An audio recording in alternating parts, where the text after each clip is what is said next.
किसी के पास कोई विजन नहीं था।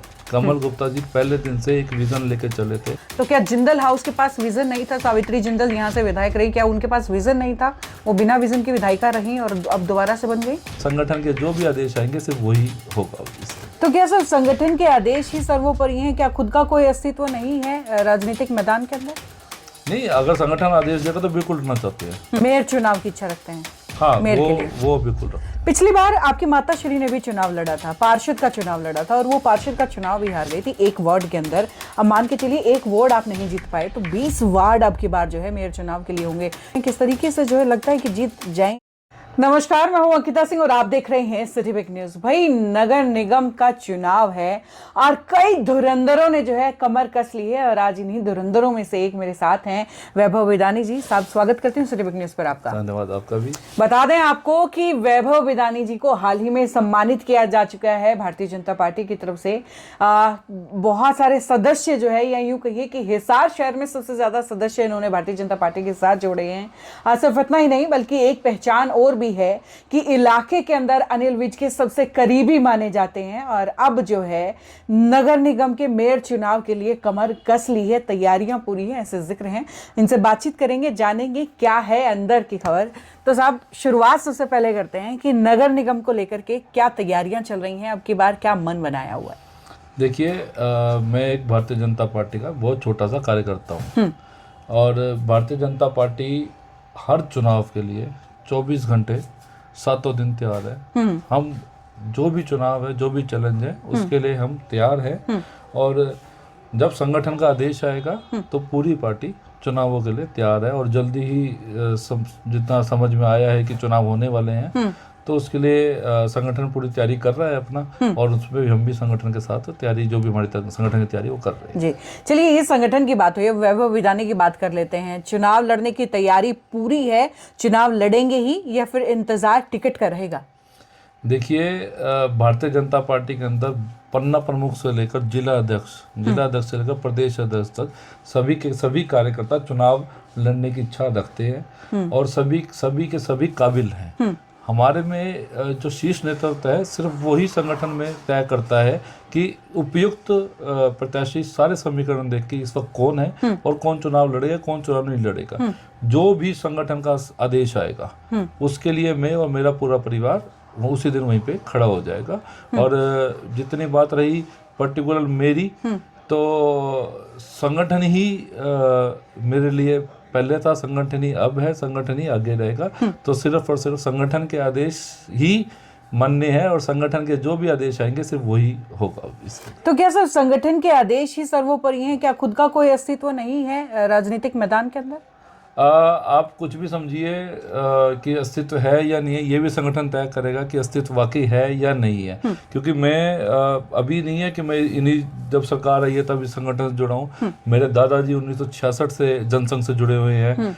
मेरे पिताजी ने 1991-92 में निगम का चुनाव, तब उस वक्त पार्षद होते तब उसका चुनाव लड़ा था। माताजी ने अभी पिछली बार चुनाव लड़ा था, और हमने तब भी बीजेपी के अंदर रह के कमल के फूल पे ही चुनाव लड़े हैं। 1966 में जनसंघ का दीपक का दिया हुआ करता था, दादाजी ने दीपक के दिए पे चुनाव लड़ा है, पिताजी ने कमल के फूल पे चुनाव लड़ा है, माताजी ने कमल के फूल पे चुनाव लड़ा है। तो हमारे लिए कमल के फूल से ऊपर कुछ नहीं है। आप मेरी जिंदगी का पहला वोट 2004 में 2005 के इलेक्शन में मैंने राकेश सेठी जी को, मात्र 1100 वोट मिले थे, लेकिन मैंने गर्व से भारतीय जनता पार्टी को पहला, अपनी जिंदगी में पहला वोट दिया था। तो हमने संगठन के बाहर तब नहीं थे जब भारतीय जनता पार्टी हरियाणा में संघर्ष में थी, और हम तब सब उस संघर्ष के साथ ही हुआ करते थे। तो अब तो भारतीय जनता पार्टी बहुत ही शक्तिशाली है। तो चलिए, कोई बात नहीं, ये आपकी बात मैं मान लेती हूँ कि संगठन जैसा कहेगा आप वैसा करेंगे, लेकिन इच्छा क्या है? क्या वैभव विदानी चुनाव लड़ना चाहते हैं या नहीं? इच्छा खुद की क्या है? नहीं, अगर संगठन आदेश देगा तो बिल्कुल उठना चाहते हैं, और संगठन को उपयुक्त नहीं लगेगा तो इसका मतलब कहीं ना कहीं मेरे अंदर वो कमी है, तो मैं नहीं हूँ उसके काबिल, तो मैं नहीं लड़ना चाहूंगा। ठीक है, सिर्फ संगठन के कहने पे ही मैं चुनाव में हूँ, वरना मैं चुनाव में नहीं। मेयर चुनाव की इच्छा रखते हैं? हाँ, मेयर के लिए? वो बिल्कुल रखते हैं। पिछली बार आपकी माताश्री ने भी चुनाव लड़ा था, पार्षद का चुनाव लड़ा था, और वो पार्षद का चुनाव भी हार गई थी एक वार्ड के अंदर। अब मान के चलिए एक वार्ड आप नहीं जीत पाए, तो 20 वार्ड अब की बार जो है मेयर चुनाव के लिए होंगे। कैसे जीत हासिल कर सकते हैं? किस तरीके से जो है लगता है कि जीत जाएंगे अगर संगठन कहता है तो? देखिए 2018 में तब भी संगठन का आदेश आया था, माता जी ने चुनाव लड़ा था। हमने 5-6 दिन में ही चुनाव की तैयारी करी थी, क्योंकि लास्ट दिन हमारे चुनाव की घोषणा हुई थी, अगले दिन हम चुनाव में लग गए थे। 6 दिन के अंदर 2100 वोट हमें मिले थे और मात्र 200-300 वोटों से हमारी जो हार हुई थी। लेकिन उस वक्त एक चीज समझी थी कि देखो हर बंदा अपनी गलती समझ पाता है। बिल्कुल। उस वक्त हम नेता थे, अपने आप को नेता समझा करते थे, माहौल समझा करते थे कि सब ऐसे हो जाता है। लेकिन परिस्थितियां समझ में आई कि भाई आपको ग्राउंड में जमीन पे रहना पड़ता है। और आप उसके बाद मेरा काम देखोगे और उसके बाद मेरी वर्किंग देखोगे तो मैं एक चीज समझ गया था कि जनता के बीच में आपको रहना पड़ेगा, सिर्फ उससे नहीं होता। तो फैमिली आईडी के अंदर मुझे जिम्मेवारी दी गई और आपने देखा हो मैंने 150 से 200 कैंप लगाए हैं। कितने परिवारों को मैंने बीपीएल कार्ड बनाने में मदद करी है, कितनों को मैंने आयुष्मान कार्ड बनाए हैं और कितने मैंने 100 से ऊपर कैंप लगाए थे सिर्फ फैमिली आईडी के। फिर कोरोना के अंदर हमने कितने एक्टिवली पार्ट किया था मैंने। उसके बाद जहाँ जहाँ भी मुझे जिम्मेवारी दी गई संगठन में, और मेरे को मुझे इस चीज़ की भी मतलब कि समझो कि मेरे को आशीर्वाद रहा है कि मुझे हमेशा जनता के बीच के जनता के काम दिए जाते हैं संगठन की तरफ से। और मैं पिछले 6 साल से संगठन में संगठन के आदेश के द्वारा जनता में इतना एक्टिव हूँ कि मुझे आज ऐसा लगता है कि अगर संगठन आदेश देगा और उपयुक्त समझेगा तो मैं ये चुनाव की लड़ाई आराम से जीत जाऊंगा। चलिए, संगठन का जिक्र आप बार बार कर रहे हैं, वैसे अपना राजनीतिक गुरु वैभव विदानी किसको मानते हैं? मैं 2 जनों से मैंने अपनी राजनीति सीखी है और मुझे लगता है कि मुझे उनके जैसा बनना है। पहला मैं मानता हूँ हमारे हिसार से ही विधायक हैं माननीय कमल गुप्ता जी, जिनकी मैंने काम वर्किंग देखी है।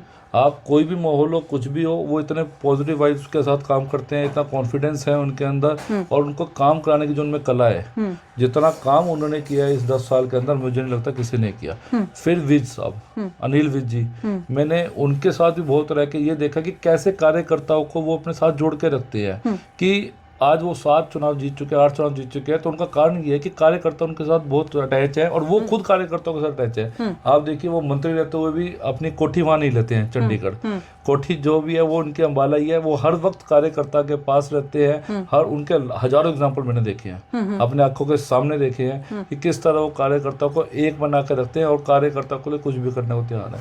2 राजनीतिक गुरुओं का जिक्र आपने किया। सबसे पहले कमल गुप्ता जी, चूंकि हमारे शहर के रहे हैं, यहाँ मंत्री भी रहे हैं और अब की बार उन्होंने चुनाव लड़ा भी था, उनके ऊपर जिक्र कर लेते हैं। आप बोल रहे हैं कि उनकी कार्यप्रणाली से आप बेहद जो है इम्प्रेस्ड रहे हैं, लेकिन शहर के अंदर तो जिक्र चर्चे कुछ और ही हैं। लोग नाराज हैं क्योंकि ना तो शहर के अंदर सफाई कभी ढंग से हुई, हालांकि इंदौर बनाने के सपने हिसार को दिखाए जाते तो हिसार के लेवल से गिर गया। तो किस हिसाब से आप उनसे प्रभावित हैं? देखिए जितने भी अभी तक हमारे यहाँ पे एमएलए रहे हैं, आप उनकी वर्किंग उठाइए, ठीक है। किसी के पास कोई विजन नहीं था। कमल गुप्ता जी पहले दिन से एक विजन लेके चले थे, जिसका प्रमाण है कि उन्होंने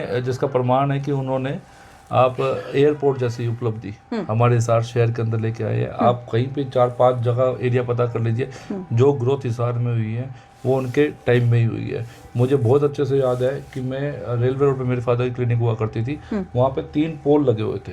अगर आपने वहाँ बड़ी व्हीकल जाना तो आप जा नहीं सकते थे, ठीक है। और इन कमल गुप्ता जी के टाइम पे वो पुल की रिपेयर हुआ, डाबरा चौक का दोहरीकरण हुआ, सूर्यनगर जो कोई कहता नहीं था कभी बन सकता है, सूर्यनगर 2 फुल है, नीचे के कैसे लोग हैं, कोई नहीं कहता था बन जाएगा, वो उन्होंने बना के दिखाया। सेक्टर 16 के अंदर फ्लाईओवर उन्होंने बना के दिया, कैंप चौक में फ्लाईओवर उन्होंने बना के दिया। किसी भी फील्ड में आ जाओ, जिस भी फील्ड में आप मुझे कहोगे मैं उस फील्ड में उनका काम दिखा दूंगा। आपने सफाई का मुद्दा उठाया, अगर आपको याद हो डंडूर में एक पहाड़ हुआ करता था, ठीक है, डंडूर में एक पहाड़ हुआ करता था, वो आज पहाड़ नहीं है। मुझे तो ये भी याद है कि गलियां थोड़ी ठीक ठाक साफ सुथरी हुआ करती थी, आजकल गलियों के दोनों पासे जो है कचरा फैला नहीं संभाल रहा है। उसमें जो कमी थी वो नगर निगम के टेंडर लेट करने की कमी थी। वो टाइम पर प्रोसेस उनका शुरू नहीं हुआ गया। तो ये गलतियां कबल मेयर गौतम सरदाना की भी मानते हैं कुछ? आप देखिए ये प्रशासनिक होता है, कुछ ना कुछ तो गलतियां उनसे रही है कि सही टाइम पे फॉलो अप नहीं हुआ, जिसके कारण टेंडर लेट हुआ, जिसके कारण थोड़ी सफाई की व्यवस्था हुई। लेकिन आज सबसे बड़ी अचीवमेंट जो आज की ये है कि जितना भी कूड़ा इकट्ठा होता है वो हमारा डिपॉजिट नहीं होता, डेली कंपोज हो जाता है और डेली उसका काम वो निपटान हो जाता है। तो आज हमारे यहाँ पे वेस्टेज इकट्ठी नहीं हो रही जी। है, तो ये हमारी अचीवमेंट जी। है। और जो थोड़ी बहुत कमियां हैं वो डोर टू डोर कलेक्शन वाली, जी। कि कूड़ा एक जगह इकट्ठा हो जाए, कहीं कुछ हो जाए, यहाँ पे थोड़ी सी हमें अवेयरनेस भी लानी है। एक और सवाल आपसे पूछना चाहूंगी याशी कंपनी को लेकर के। ये सवाल खैर आपसे इसलिए पूछे जा रहे हैं क्योंकि कमल गुप्ता जी की तारीफ आप खूब कर रहे हैं, तो याशी कंपनी को लेकर के क्या कहना चाहेंगे? क्या वो भी 100% सही थी? क्या उसमें कमियां नहीं थी? क्या उसे टाइम से जो है यहाँ से नहीं वापस रवानगी उसकी कर देनी चाहिए? देखिए, याशी कंपनी ने जो किया वो सबसे ब्लंडर काम किया। मैं उसके पहले दिन से उसके खिलाफ हूँ। ठीक है, मैंने खुद उसके यहाँ पे कैंप लगाए थे, मेरे यहाँ पे भीड़ लगती थी, लेकिन दिक्कत क्या हुई, एक टर्म्स एंड कंडीशन में बाउंड थे। बाउंड के अंदर ये कहा गया कि भाई 5% से ज़्यादा अगर आपके क्लेम आ जाते हैं, 10% से ज़्यादा जो भी रेशियो थी, मुझे एग्जैक्ट याद नहीं है, अगर उससे ज़्यादा क्लेम आ जाते हैं तो वो हम टेंडर कैंसिल कर देंगे। लेकिन जब वो कैलकुलेट किया गया तो वो उतनी कंप्लेंट्स आई नहीं। लोग अवेयर बाद में हुए कि भाई ये भी हमारे एरिया में बिगड़ गया, हमारा भी हो गया। तो इस चक्कर में वो याशी कंपनी फ़ायदा उठा गई। लेकिन उसका जैसे ही पता चला आगे की, उसकी जैसे सेकंड स्टेज में थी, थर्ड स्टेज में, तो उसमें उसको सारा हर जगह उसके टेंडर कैंसिल कर दिए गए और उस पर कार्रवाई जो चल रही है वो चल रही है प्रशासन की तरफ। लेकिन उन्होंने मिस्टेक बहुत करी। मिस्टेक्स की आप मानते हैं? बिल्कुल मानते हैं। चलिए ठीक है। उसके बाद आपने कहा कि कमल गुप्ता जी पहले ऐसे शहर के विधायक हैं जिनके पास अच्छा एक विजन रहा, तो क्या जिंदल हाउस के पास विजन नहीं था? सावित्री जिंदल यहाँ से विधायक रही, क्या उनके पास विजन नहीं था? वो बिना विजन की विधायिका रही और अब दोबारा से बन गई। देखिए, जितना मुझे लगता है कि कांग्रेस सरकार के पास विजन नहीं था। विजन एक हमारा काम होता है कि एक मंत्री का काम, जब एमएलए का काम होता है कि विजन लेके अपने आगे प्रोजेक्ट को पेश करना। और कांग्रेस सरकार के पास विजन सिर्फ खाने का था। उनको ये था कि भाई इसमें अगर हमें कुछ मिलेगा तो हम काम करेंगे, वरना नहीं करेंगे। लेकिन सावित्री जिंदल जी इतने उपयुक्त हैं कि उनको इस चीज़ में किसी भ्रष्टाचार के मैटर में जाने की जरूरत नहीं थी। तो उनके विजन को शायद से उस टाइम पे, क्योंकि उनकी सरकार ऐसी थी कि वो कांग्रेस सरकार में वो अपने मंत्री थी, कांग्रेस सरकार, उनके सरकार की जो नीति थी, जो नीयत थी, वो उसी में दोष था, जिसके कारण वो उतना काम नहीं करा पाई। लेकिन अब हिसार की जनता ने फिर से विश्वास किया है। अब मुझे पूरा विश्वास है कि वो अब संगठन के साथ रह के, भारतीय जनता पार्टी की सरकार रह के हिसार के सारे काम कराने में आगे रहेंगे और सब वो काम कराएंगे भी। चलिए, उसके बाद वापस आपके ऊपर आ जाते हैं। वैभव विधानी का क्या सपना है शहर को लेकर के? अगर पार्टी या संगठन मौका देता है तो किन मुद्दों के ऊपर मैदान में उतरेंगे? कौन सी वो चीजें हैं जो सबसे पहले आंखों में रड़कती हैं और जिनके ऊपर काम करना चाहेंगे? देखिए, मेरे को ऐसा लगता है कि अभी भी सफाई की थोड़ी सी और प्रॉपर हमारा होना चाहिए। हमारे डोर टू डोर कलेक्शन में भी दिक्कत है, क्योंकि अगर निगम के चुनाव है तो मैं निगम के रिलेटेड ही काम बताऊंगा। मुझे लगता है अभी हमारे यहाँ पे एक भी एबीसी का प्रोग्राम पिछले 10 साल में नहीं हुआ। एनिमल बर्थ कंट्रोल का प्रोग्राम, जो डॉग्स की पॉपुलेशन है वो यहाँ बहुत ज्यादा है। इसका शायद टेंडर भी लिया था आपने बीच में, इसको कंट्रोल करने का, ऐसा शायद, अगर मेरी जानकारी गलत नहीं है तो मेरी जानकारी गलत है। हिसार में मैंने कभी टेंडर नहीं लिया। तो आज तक कभी, मेरे ख्याल से 10 साल में मुझे पता है हिसार में टेंडर हुआ ही नहीं है किसी का भी। एक कोई बाहर की कंपनी आई थी, उन्होंने शायद से किया था, लेकिन वो बीच में छोड़ के चली गई थी। ठीक है, जितना मुझे पता है। और थोड़ा बहुत हमें जो कमी है सड़कों में प्रॉपर, कई बार दिक्कत क्या आती है, सड़कें बन जाती हैं, पाइपलाइन बाद में डलती है, वो फिर खोद देते हैं। क्योंकि अब मैं इसी स्टेज को भुगत रहा हूँ। हमारे यहाँ पे भी सड़कें बनी, 5 साल का उसका टाइम होता है, लेकिन इन बिटवीन पाइपलाइन आ गई। तो जो 2 डिपार्टमेंट की कमियाँ होती हैं उसको प्रॉपर मैनेज करना। साथ में देखो, सौंदर्यीकरण की तरफ हम काफ़ी आगे बढ़ चुके हैं, हमारे चौक काफ़ी सुंदर हैं, लेकिन जो बेसिक कमी है बरसाती नाले के पानी की, अब अर्बन स्टेट में और इस एरिया के अंदर बहुत से एरिया ऐसे हैं जहाँ पे योजना बनी थी, लेकिन अमृत योजना के नाम से, अमृत योजना प्लान 1 प्लान 2 आए थे, लेकिन उसको अभी पूरा किया नहीं गया। तो उसको आगे बढ़ाना है ताकि बरसाती नाले वाली दिक्कत सॉल्व हो जाए। साथ में हमारी सीवरेज बहुत कई ऐसे अपने सेक्टर हैं, कई ऐसे हमारी कॉलोनियाँ हैं जहाँ पुरानी पाइपलाइन बिछी हुई हैं, उन पे काम करना है ताकि वो समस्या सॉल्व हो जाए। और एक ट्रैफिक का थोड़ा सा इसमें स्पेशल आपको घुस के, क्योंकि कई चौक आपके ऐसे हैं जो आपको पूरा बाउंड करते हैं। कुछ फ्लाईओवर बनने से हमारी सॉल्यूशन हुई है, लेकिन अभी उस लेवल तक हमें जाना पड़ेगा कि हमारा प्रॉपर ट्रैफिक कंट्रोल हमारा हो पाए। और ऐसे विभिन्न मुद्दे, बहुत से मुद्दे हैं जो इस लाइन से कनेक्टेड हैं, उन सब में काम किया जाएगा। और मेन तो मेरे को लगता है कि जो डेली की चीज़ें हैं उसमें ज़्यादा फोकस किया जाएगा, क्योंकि लोग इससे ज़्यादा परेशान हैं कि बरसात में पानी आ गया, सीवरेज ओवरफ्लो हो गया, घर में आज पीने का पानी नहीं आया, हमारे सड़क के आसपास की रोड टूटी हुई है, हमारा कूड़ा हो रहा है, यहाँ पे गाय वाला भी पूरी तरह सोल्यूशन नहीं हो पा रहा। तो इस पर ज़्यादा काम किया जाएगा और थोड़ा स्ट्रिक्ट होकर काम किया जाएगा कि इसमें सारे इन्वॉल्व हो जाए। आखिरी सवाल आपसे पूछना चाहूंगी, वैभव विदानी कंपटीशन किसे मानते हैं? क्या लगता है कि अगर पार्टी संगठन आपको नहीं चुनता है तो आपके बदले में बाजी कौन मार सकता है? देखिए, भारतीय जनता पार्टी का हर कार्यकर्ता, ठीक है, हर कार्यकर्ता उपयुक्त है, हर कार्यकर्ता प्रबल दावेदार है और हमारे में कोई कंपटीशन नहीं है। सब एक दूसरे के साथ ही है। जिसको भी कमल का फूल मिलेगा उसके पीछे सब लग जाएंगे। सिर्फ कमल के फूल का इंतजार है। हमारा लक्ष्य सिर्फ कमल के फूल को जिताना ही है, दूसरा कोई लक्ष्य किसी का नहीं है।